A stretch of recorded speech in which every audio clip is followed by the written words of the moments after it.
Just peep it over the road. Just, I was going to sit this dark crossing. I don't know she put the hat on or not. Well, you could. And that's through my neck. Remember? Do you remember 83? It was 1983 at Aberdeen when the Was that? the EFA Cup. Maybe. I can't remember. Never mind. That'll be better, Davey. Is that okay? What about the heart? Yeah, cool dude. No, she with the heart on, Davey. Or will that spoil it? Well, you've got more hair than me. He had none this time last week. Yeah, put that on. No. That'll spoil it. Maybe it could be anybody now. Oh, that's I better. don't want He wouldn't recognise you. I don't Put the want heart on the edge of the table there. You'd have to take your glasses off to speak though, would you? Just. Yeah. That's okay. Oh, you can start with them on and then take them off, can't you? Aye. Are you going to thank him for all he's done for the Friends Oh, aye. as well? Right. I'm going to come a bit closer, eh? If the camera a bit, come a bit closer. Oh, the sun's coming out as well, man. Oh, just perfect, Davey. It is. There we go.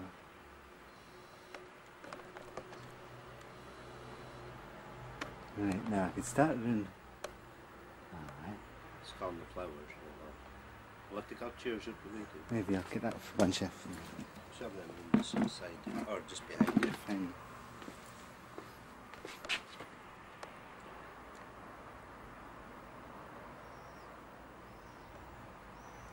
Doesn't look very good, the glass. Are you in a beer, David? no. You need to put something in the glasses, won't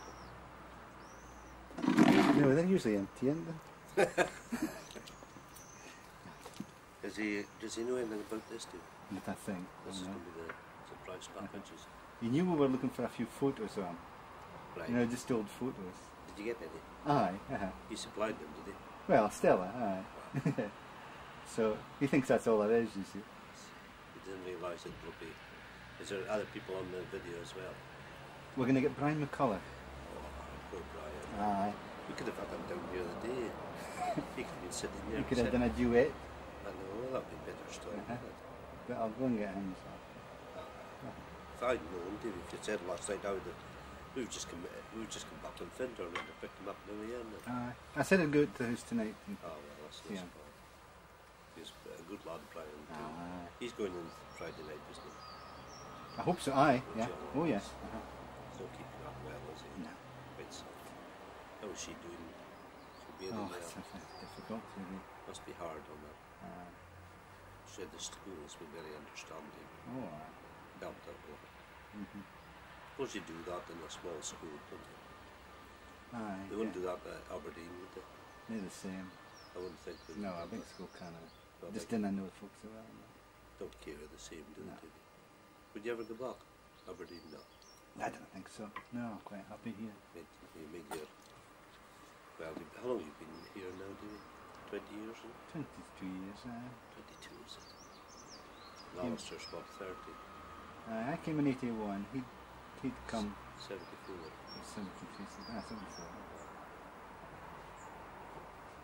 That's it. Oh, well, When does he actually finish it? a week tomorrow. It'll be. What age, Alistair? 55. No, he was 60 in April. He is 60 now. 60. Mhm. Is that, you can't go on after that, can you? Ah, you can go another 5 years if you wanted. Not many do, they? No. How do you replace a guy like that? You don't here. No. I don't know who they'll get to take the job. But it wouldn't be a promoted teacher either, it'll just be an ordinary teacher. See, So you're going could to be intern, I guess. Is there any likely candidates here? well, not within our school. It might be somebody in Highland Council wants to move. So, But it could used to be somebody just straight out of college. good. Aye. Young person. Does it change much teaching, do you? Oh, Some of them found it quite a rough time of it. aye. Not grammar school's not bad, is it? It's not bad. There's no yobbers there, well, Well, you've always got the 2 or 3. and they're still there, though. Oh, there's always 2 or 3 come through. How do you Always handle misses. it? Oh, you've just got to Do your best. get back. See, there's no discipline, is there? No. That's the bottom line. No. You know, in your day, probably if you stepped into line, you got down with wallop, didn't you? Aye. With a belt or something. Aye. Now you can't inflict that, can't you? Because they've been taking suffering, but something like all these guys going about any town now causing problems, isn't it? Oh. There's no punishment, there's no deterrent for them, is it? No. It's a shame when, as I say, it goes on at square times, you know, puts the visitors off. Mind you, as I say, Davy, wherever they come from, it happens in their town too. I know. The way they talk in the Crappy, you think there's no problems in Reading or Wolverhampton or places like that. Oh, a darn sight worse. No, but they're just supposed hoping to get away from it in the sea. Up here, I don't expect to get it. No. Sadly, so it happens up here too. Where's our next door neighbour, Vic Gerald, called her. You know Gerald in Lisbon? Aye. Still they back there, big hefty. Aye. They were going up the high street and started making the dog. 7 o'clock. Looking in the shop windows, they were got the muscle and cairns, and they were looking in there. 6 youths come out the high street behind them. One very much under influence. And they were looking out, and the next thing it's a punch in the park. So he turns around and he says to this guy, "Hello." I never swear. And this guy says, "Have you got a problem with me?" He says, Gerald says, "Yes, I have." He said, "You're the problem." He says, "What are you trying to do?" So he grabbed the hold of the guy. And the other lads who were with him said, "Oh, come on, it's not worth it." So they went away. Then we were walking back down again. And just at the Tarleton's, you know, the cafe used to be. This guy appeared again, grabbed the hold of Gerald. For no reason. He said, "Come on," he said, "come up this close, something you're right effing doing," you know. So Gerald said, "Come on then." He says, I'm not afraid of you, you know. And Isabel said, no, Gerald, don't. Other lads might be waiting around the corner. So the guy took off then away up the close. He says, "God's awful, I can't walk the street to my own town, being accosted." So he saw 2 bobbies shortly afterwards walking, which is a very rare sight in Brampton. And he said to them, no. He went to speak to them and it disappeared. He says, "I don't know where they went." The bobbies disappeared. It disappeared. He says, "The only thing he can think is they were down the back of the bin more for tea or something." He says, "I never saw him and it didn't fall down." So I says, "How did it?"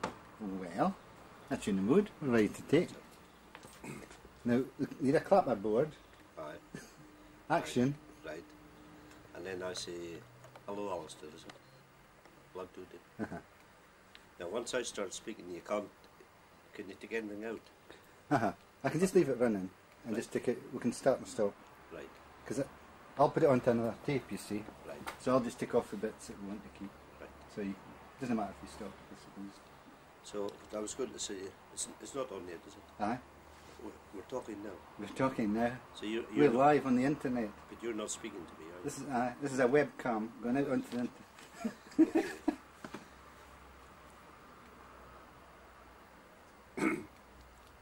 Hello, Alistair. Sorry I can't be with you on a Friday night or tonight, due to the fact that I'm some 3,000 miles away, basking in the shores of the Mediterranean, the beautiful island of Cyprus.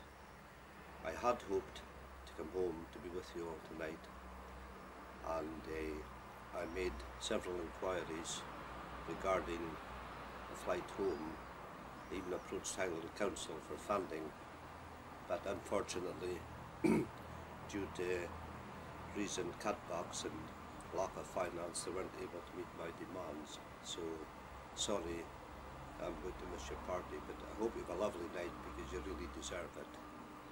It was certainly an invitation function, but I had hoped of masquerading as some former headmaster and gate crashing the do.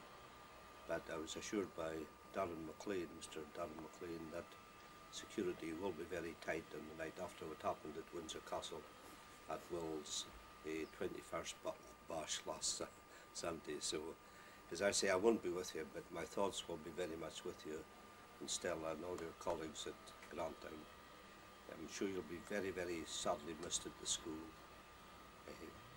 Pupils, former and present, we all speak very highly of you, and quite rightly so. From my own point of view, we had a lot of great evenings together when you give so much to the community in the entertainment world. He appeared at many, many functions along with myself, both in Grantown, Inverness, Canusi, Murrayboard. We played all the big gigs, and it was always a pleasure to go along with you. It was a sheer joy, enjoyment to give to people. Do you remember that night on our way home from Craigdenane, where we'd just done a gig, and we called in at the Ringmore Motel for refreshment, and suddenly an unidentified object crashed above your head. Mr. McLennan was there also, and I actually just missed it because I'd gone up to the bar to buy another round. I think you said at the time that possibly I'd gone to Jen's toilet to avoid paying for the round. But that was one of the, you know, unfortunate nights we had, though nothing came of it.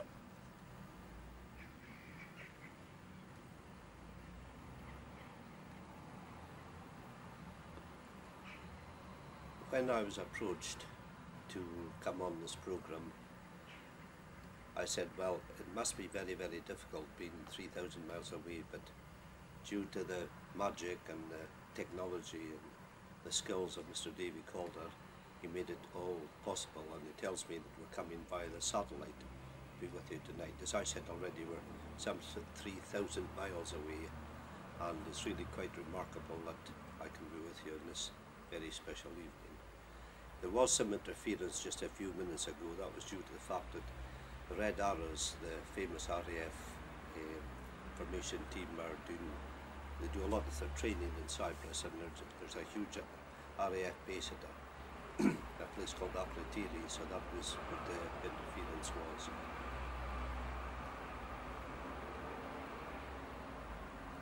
I think it was 1983 when Aberdeen won the European, not the European Cup, it was the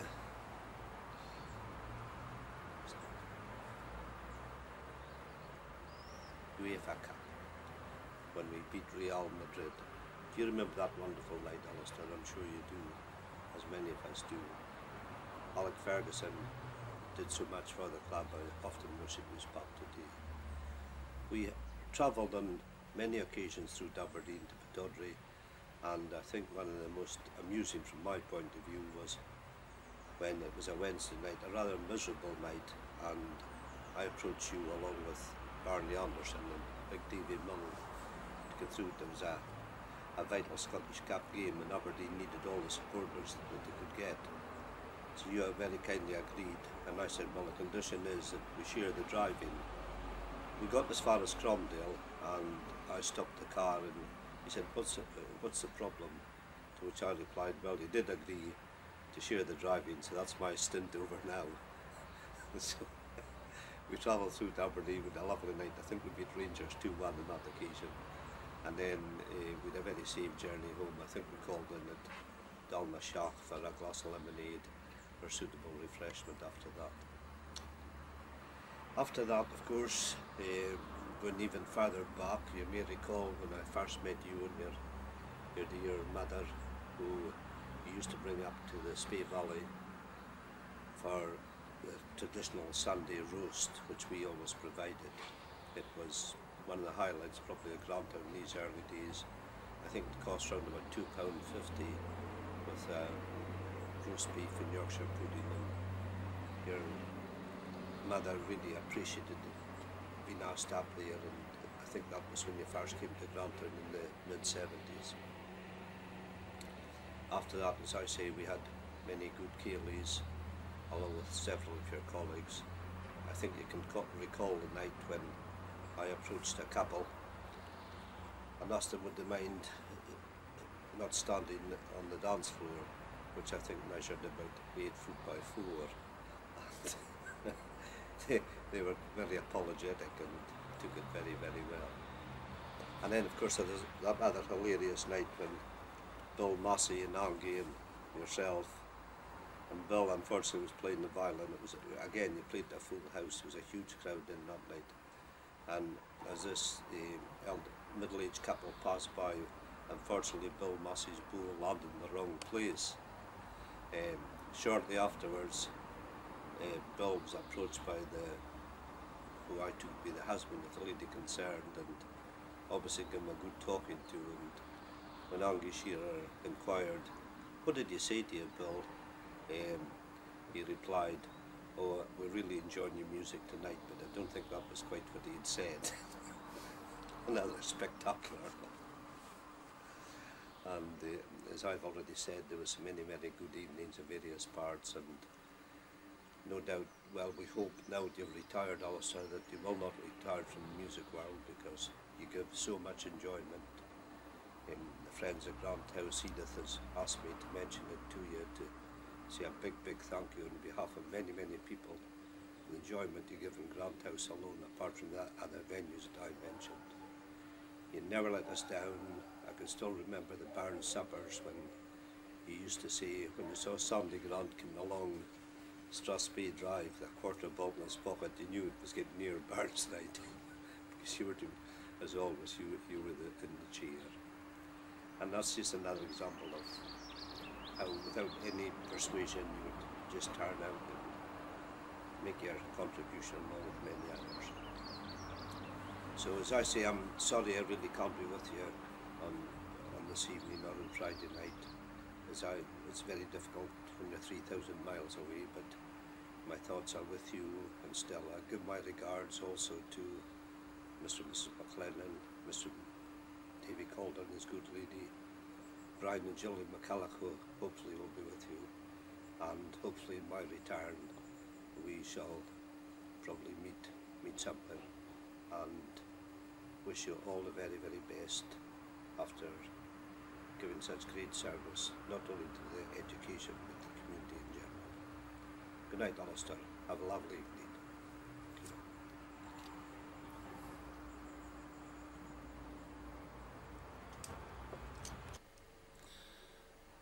Hello, Alistair. Well, it's the big noise from Fenechty here. Big Bry, the beat. Do you remember when we played in the band together? I won't say it's a long time ago, Alistair, but the band was called Kitten Melodian then. I remember a gig we played then. It was Willie and Susan Brooks getting married, and it was going well. It was swinging. You were just going like a fair. And you turned to me and said, well, you turned to everyone and said, "Okay, boys, Johnny and the kids, Johnny Kid and the Pirates, I'll never get over you." Well, Alistair, I'll never get over you, because I couldn't remember that song. And I was shaking all over because I'd never heard of that. Well, Alistair, I'm not offshore now, but I'm still in the oil game. I've landed on my feet. I'm a quality assurance officer for fish and chip shops, and I'm on a tour of the northeast chippers just now, Alistair, and recently been doing the stretch between Bucky and Banff. And me being a drummer, Alistair, you'll be happy to know that I've found a cracking wee chipper in Fenechty. And you'll no doubt be familiar with the song "Big Noise Blew in Fae Fenechty."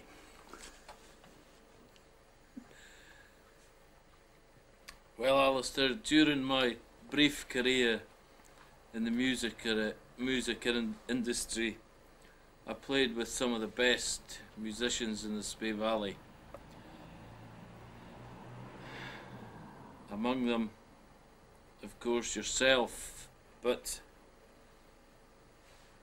a list of names including the great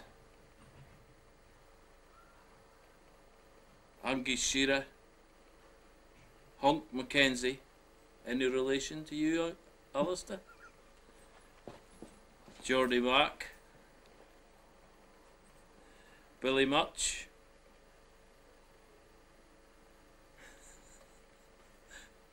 Davy Calder, and of course yourself, Alistair. My musical career, all too brief really. I started when I was a young baker's loon really. A young apprentice baker confectioner, playing on a Friday night, sometimes in the Legion, but we played them all. We played the Palais, the Palace to you and me, the Legion. Wow, that was hard going. From 10:15 after the bingo till 2 in the morning. With nae breaks. That was the drumming like. But there were some characters in that brief musical career. But the biggest character was you, Alistair. Here's to you.